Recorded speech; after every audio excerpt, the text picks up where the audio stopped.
All right. Hello, everyone, and welcome back. Welcome back to the new viewers, old viewers, and good morning, afternoon, and evening, depending on where you are in the world as well, catching the currency call. It is the currency call as well, presented by Forex Trading Asia, and we are on episode 391, and it's the 7th of October.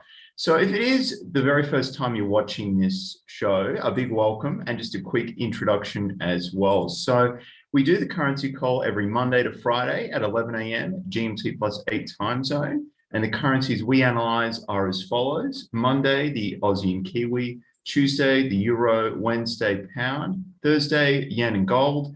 And then on Fridays, we do CAD and cryptocurrency. This is the currency call where you'll get market economic updates, key support and resistance levels, trade ideas, and of course, much more. And this currency call will be very beneficial to both the long-term investors and also the short-term traders. And here we will go through what could move prices, possible trade ideas, and we'll also highlight the potential targets and risks as well. A disclaimer here as well, any information shared during this session is not intended to be a trade recommendation. It is solely the views of the speaker. So please remember to do your own analysis prior to entering any trades, which is definitely important to understand. And we encourage, of course, questions during the call as well. If you notice something that you're not too aware of, and we'll happily help out, answer any of those questions. So just to start the call off today, guys, I'll go through the US dollar index and what happened overnight as well. And I hope for the members of the Aussie Traders Club that you caught the live call last night. If you didn't, that is up as well in the club portal with the EchoFin group as well. So I encourage you to check that out.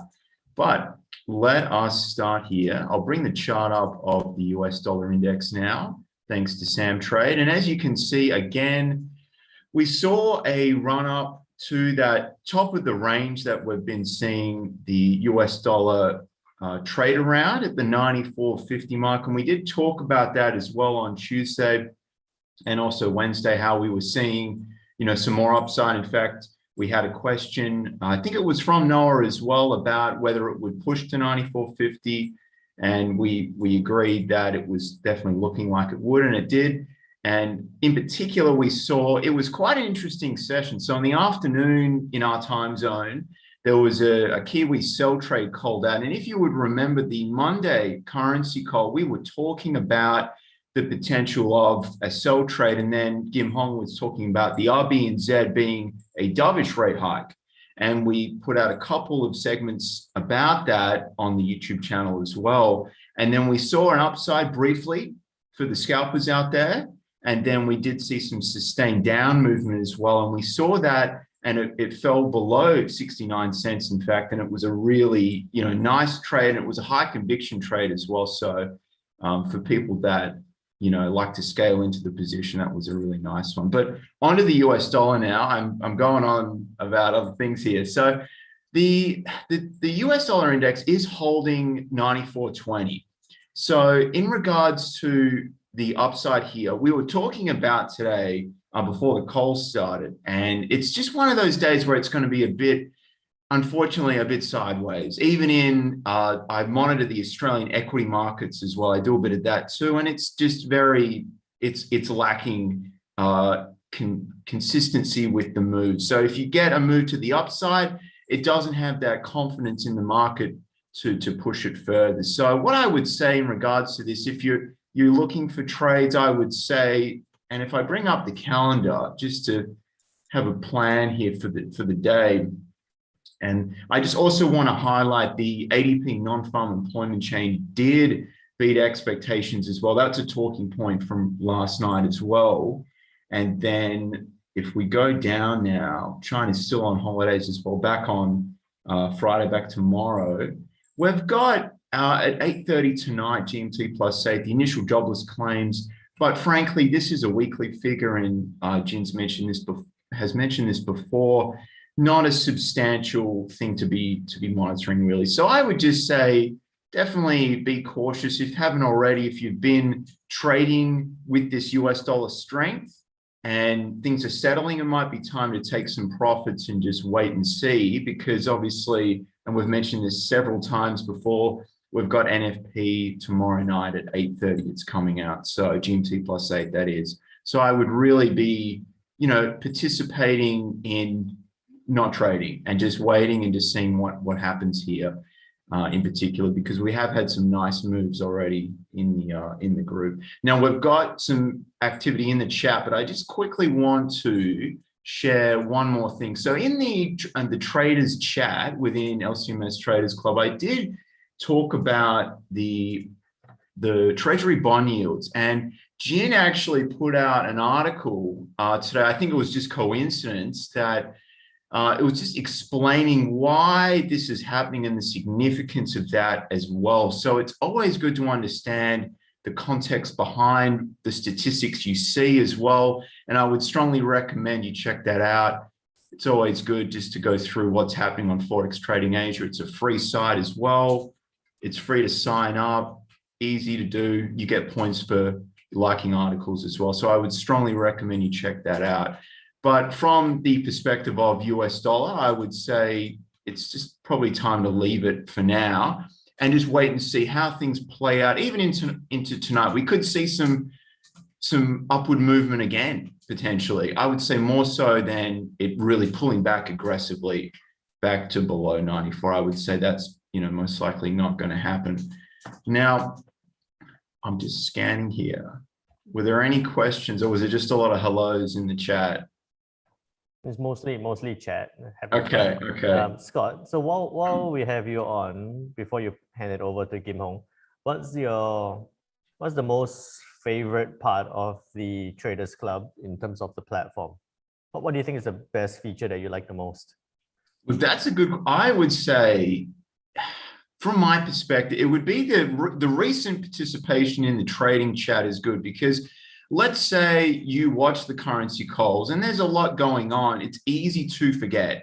So the Kiwi trade was probably, the highlight. And what happens in the trading chat is, you're really there participating in the conversation. So, someone might share a chart, because the key thing is timing with trading. So someone might bring a chart in, and it might remind you, and then that can start a conversation, such as, something that was mentioned on Monday and it's Wednesday night or Wednesday afternoon, and that can really lead to a nice trade. Instead, it's great to trade all the time, but I would say it helps to really discuss high quality setups, because you can easily just trade just to trade. And I would say it creates a nice discussion about, what's really looking good, instead of just being on your own and just trading for fun and not really doing anything good for your account. Awesome. Okay, you can continue on now. All right. So, and again, thanks everyone who has been participating in the chat as well in the Traders Club. Now, coming up next, we do have Kim Hong, and he's actually on a trade idea today on the pound Kiwi, as there's no breaking news really to discuss. So I know you prefer breaking news, Kim Hong, but I'll let you discuss your pound New Zealand trade idea. Over to you. All right, thank you, Scott. Before I jump into the trade idea, I think someone actually mentioned something like expected drop in unemployment. So, okay, I just want to highlight this thing over here, a quick one. During this period of time, okay, a drop in unemployment may not be a good thing. Okay, so I'll cover that more tomorrow during the NFP preview. Okay, as in why a drop in unemployment rate at this point of time may not necessarily be a good thing. Okay, so with that, I'll jump in straight to my trade idea. Okay, let me share my screen. Nope. Yep. Okay, so pound Kiwi, awaiting further clues on tapering from BOE. Okay, so the motivation behind this trade idea is a straddle. Well, I wouldn't exactly say it's a straddle, but it's more like a 2 weeks of consolidation by the pound Kiwi. Okay, as you can see from this purple region over here, okay, there's been like some 2 weeks of 180 pips of consolidation. Okay, and if I'm not wrong, just hours before I fired this trade idea out on the 23rd of September, okay, the Bank of England was, I think, few hours after my trade idea has been fired out, the Bank of England actually carried out their monetary policy meeting. So in a way, I was actually hoping that the Bank of England may actually say something, okay, or give some signs of hawkishness, of dovishness, in order for pound kiwi, in order for pound kiwi to trade out of this 2 weeks consolidation, okay?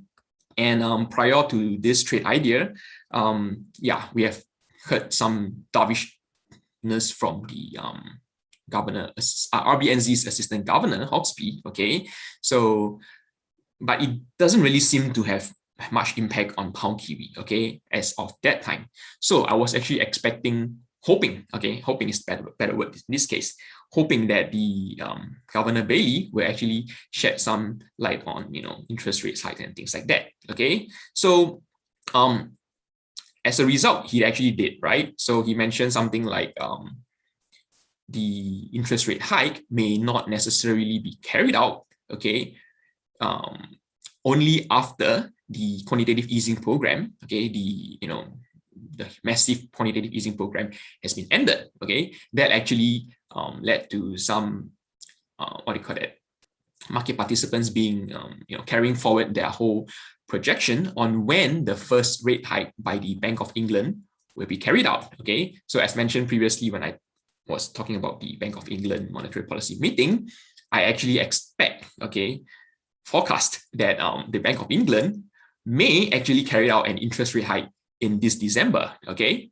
So yeah, because of that, I was actually expecting that pound kiwi will be leaning more on the upside, all right, meaning to break out. And if we were to look at the chart over here, I think it was 23rd, yeah, it was this period of time that the Bank of England actually announced their monetary policy meeting. But it doesn't really seem to go as planned initially, all right, because it actually weakened instead of strengthening, right? It's a bit, this is how market behaves, right? Sometimes when you get good news, it doesn't necessarily lead to the strengthening of that currency. So it almost triggered my sell stop order. What is my sell stop order again? I think it's 1.935. So if I were to add in, because I deleted the line after the buy stop order got triggered. Okay, 1.935. So my sell stop order was almost triggered, as you can see here, right? But fortunately, it didn't, because it actually went all the way back up. Okay, so it actually triggered my buy stop order instead. All right, so I had a buy stop order triggered at this 28th of September. I think it was last Monday. Okay, this dotted yellow line over here, and then it came back down, right? Like, just being bearish. Okay, and then I think it was yesterday. Yeah, it was yesterday. Early on yesterday, it actually went to some 100 pips or so. Yeah, some 80-90 pips or so, right? But at the moment, it's actually hovering just above the entry level of 1.961. Okay, so this trade is still valid. Okay, this trade idea is definitely still valid, because the most recent news that we heard from the RBNZ is that they carried out a dovish hike. All right, so with the dovishness coming from the New Zealand side, okay, and the hawkishness coming from the UK side, okay, naturally, pound kiwi is still, the potential is still on the upside for pound kiwi, okay. So yeah, at the moment, I'm still going to be holding on to this trade and see how things turns out, and update you guys again if if it's time to take our profits and run and things like that. All right. With that, yeah, that's all I have to share for my trade idea today. Yeah, just come back tomorrow for the NFP discussion, because I think I have quite a bit of things to cover as to the significance of the NFP tomorrow. Okay, with that, I'll hand it back to Scott.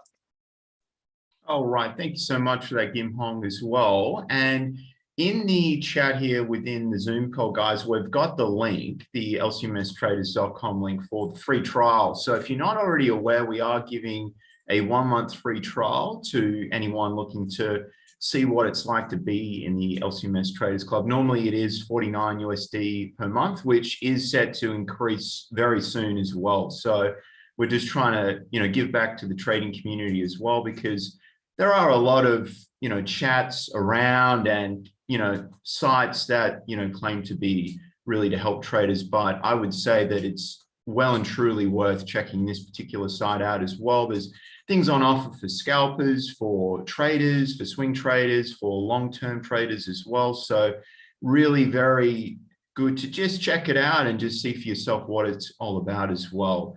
And also I've shared the site as well for the free resources from Jin too. And we do have a YouTube channel as well. So I'll share the link for that as well, just to, get informed and see exactly what's going on in the FX markets, with economic updates as well, and the chart analysis too, which is extremely important to understand both. But look, it is Thursday, guys, and we have Jin up next, going through the yen and also touching upon gold as well from a longer term trade perspective as well on gold. So over to you now, Jin. Thanks, Scott. This would probably be one of the shortest currency call that we're going to have, because I can have a sweeping statement and just say, wait and see. Let's look at what happens tomorrow.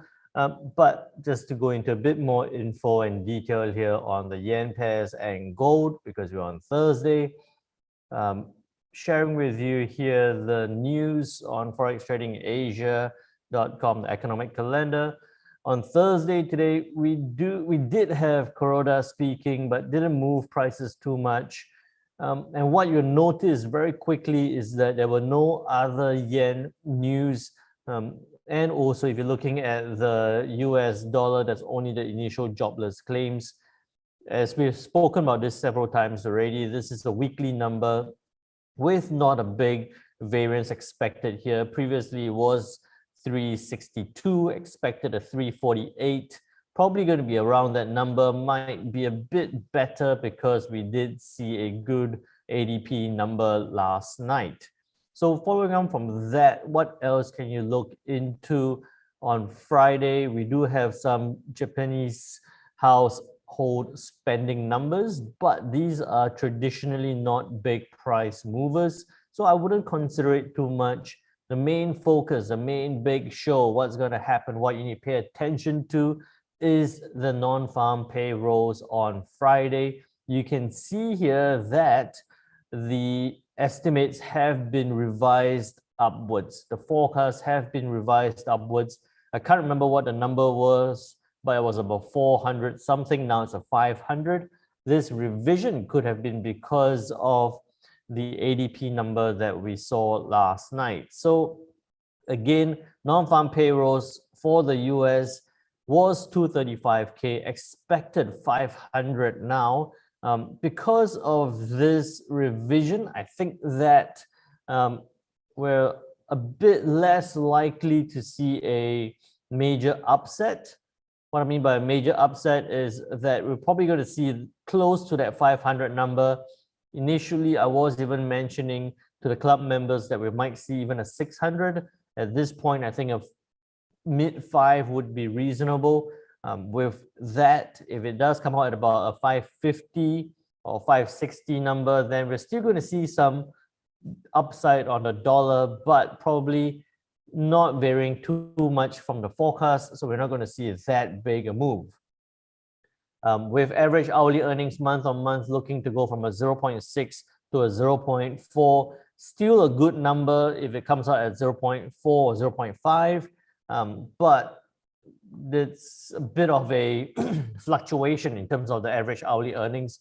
So we're still going to see that, possibly going to see that dollar strength, and unemployment rate looking to go from a 5.2 to a 5.1. So again, a little bit more strength there again. So you can hear from the way I'm looking at things, the expected data coming from the US, we're possibly looking at some strength or anticipating the strength on the dollar. But bear in mind, this non-farm payroll could actually come out and surprise everyone, although I think that in this month, the likelihood of that will probably be a bit lower. So with that said, what this could mean on the charts here on the US yen H4 time frame, for today, if you're looking to be hammering out a lot of trades, if you think a lot of things are going to happen, you're going to be disappointed. I think we're not going to see too much action today, but you could be setting up for some good moves with the non-farm payrolls tomorrow and also into next week. So if we do see the dollar gaining strength, the US yen on the H4 time frame here sitting at this 111.54 resistance level or 111.45 level now. What I'm anticipating is that consolidation sitting right at this level, but I'm looking for it to break towards the upside on Friday, with the non-farm payrolls being a good number. So what you could be looking for is buying opportunities above 111.73. You could have a 40 pip stop loss. You could have an easy 80 pip take profit level, but you want to know where's your next resistance. So going to the daily time frame, zooming out, you can see that we're heading into levels we haven't seen for the near past. So going all the way back, we would have one at 113 and another level at maybe about a 112.68. So back to the H4 time frame, without trying to confuse you too much, what you could be looking for is buying opportunities above 111.74, a 30-40 pip stop loss for a good 90 pip take profit level towards the 112.68 level. You're looking at a 1:3 risk reward ratio back up towards the resistance level. So that might be a good trade on the US yen H4 time frame. With that, if we do see a reverse on the non-farm payrolls, if you don't see that good number, you might not, or you definitely don't want to be buying the US yen. You could be looking into other trades such as the euro yen. If you see a bad news, it could be resisted at this 129.13 level, turning back down. But I would be very cautious with the euro yen at this point, sitting right in the middle of that support and resistance level. What I will be quite keen to see is for this to slowly climb up over today and half of tomorrow, for it to slowly move up towards the 129.13. Why I think it might turn back up is it might be pulled up slightly by the US yen, and also with the way the euro dollar is moving, we might see some retracement. With that retracement, I think we could see the euro yen slowly track towards 129.13. At that level, I think it would be quite a good reaction point where we could be looking at either that upside or that downside on the euro yen. However, you can see that the euro yen has been trading in this range since early September. It came all the way down, hit that level, hit the 128, bounce all the way back up to 130. I think this is quite a good trading opportunity in terms of trading within the range. So keep your trades a bit more flexible, keep your opportunities or setups a bit more flexible at this point, especially at that resistance level. Be ready to take advantage of it either towards the upside or the downside.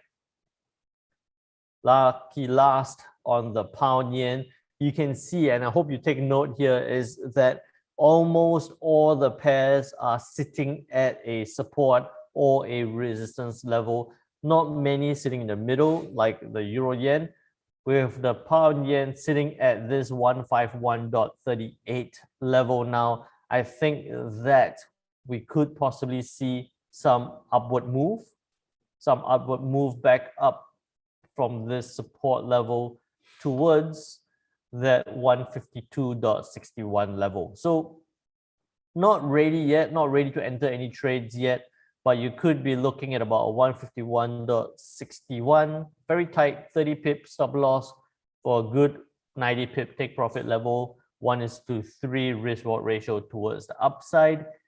If that does happen, it will have to be driven both by the US yen moving up and all the pound dollar moving upwards again.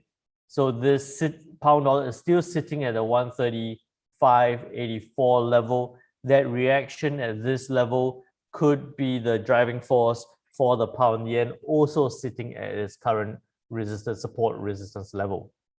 So you'll see here that everything is sitting at a level, sitting in consolidation, not a lot of things to do at this moment. I think that also because of a lack of news drivers, we're not going to see significant price directions at this point. Wait for the non-farm payrolls on Friday. And then now looking at gold, when we were last talking about it, expecting it to react to this 1777 level. It didn't, it broke lower. I think that without having too many lines here, I think that we're going to see another reaction to gold being resisted by 1777. I think it's going to hit lower again, similar to what happened back in early August. We might see it reject this level and turn back down. However, I don't think we're seeing that much shock or surprises from the markets. So I think that we might see it come back down towards that 1724 level. But I can tell you that at this point, most of your trades, you should be looking at it in the shorter or medium term time frame, because we do have the debt ceiling on the 18th of October looming, the US debt ceiling problem on the 18th of October looming. So we could see some additional volatility, some flight towards reserve happening. We could see some uncertainty, significant uncertainty being present in the markets. So keep it flexible, keep it short, keep it towards the medium term, and don't overcommit to your trades or your trading setups at this point. With that said, I'll pass it back to you, Scott. Thanks for that, Jin. And I have shared the trade ideas as well in the chat for gold, the pound yen, euro yen, and also the USD yen. And if you're following the chat as well, Steve with Forex Briefcase has mentioned that we have had 33 winning trades in a row. So I have shared the link there for Forex Briefcase. If you're looking for someone to manage your account professionally, whilst either you're learning how to trade Forex, or if you simply want to diversify your investment portfolio as well, because there are a lot of ways to make your money work for you. And this is a unique opportunity with Forex Briefcase to actually be deployed into the Forex markets and have your money working for you as well, instead of only trading yourself. So there are other ways there, and the website link has been shared too. So again, thanks everyone for your participation and in the chat, and hope to see everyone in the Traders Club. I've shared the link there just before for the 1 month free trial, and I would strongly recommend that you get into that, and we welcome you into the LCMS Traders Club as well. But thanks everyone for joining us today, and hope to see everyone tomorrow for the CAD and cryptocurrencies. Bye guys, have a great day.